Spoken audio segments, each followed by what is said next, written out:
अगर आप income tax payer हैं तो आप विभिन्न माध्यमों से टैक्स सेविंग कर सकते हैं। टैक्स गुरु दीपक माहेश्वरी ने टैक्स पेयर्स को इनकम टैक्स से किस तरह छूट मिलेगी, इसकी जानकारी दी। अगर आप इनकम टैक्स पेयर हैं तो आप विभिन्न माध्यमों से टैक्स सेविंग कर सकते हैं। टैक्स गुरु दीपक माहेश्वरी ने टैक्स पेयर को इनकम टैक्स से किस तरह छूट मिले, इसकी जानकारी दी कि how to save income tax in India. सबसे इम्पोर्टेंट चीज़ है जिसे कहते हैं ना पैनी अर्न पैनी सेव। और इसमें कुछ हमारी जो लिमिट है उसके बारे में बताना चाहूँगा। 2.5 लाख रुपए तक की जो इनकम है वो तो एग्जेम्प्टेड है पूरी तरीके से। उसके ऊपर अगर हम कहीं इन्वेस्टमेंट करते हैं जैसे 80C में है, 80C में आपको पता ही है कि LIC है, 2 बच्चों की चिल्ड्रन जैसे कहते हैं ना फ़ी है, एजुकेशन फ़ी है, tuition fee, and unit link plan है।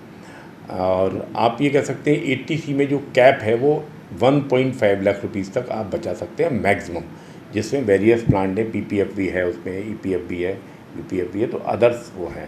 टैक्स गुरु दीपक माहेश्वरी ने बताया कि इंडिविजुअल टैक्स पेयर की 2.5 लाख रुपए तक की इनकम टैक्स फ्री होती है।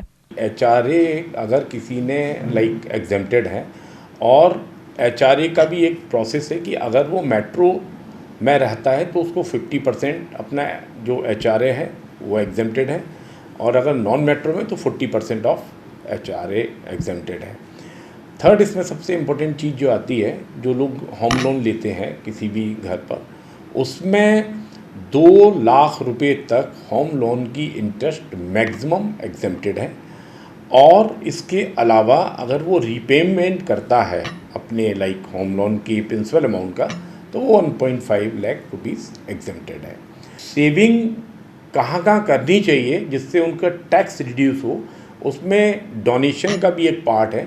डोनेशन 100% से लेके 50% तक एग्जेम्प्टेड होता है। वेरियस डोनेशंस के सिस्टम है, कहीं पर 100% आपको एग्जेम्पशन मिलेगा, कहीं आपको 50% एग्जेम्पशन मिलेगा।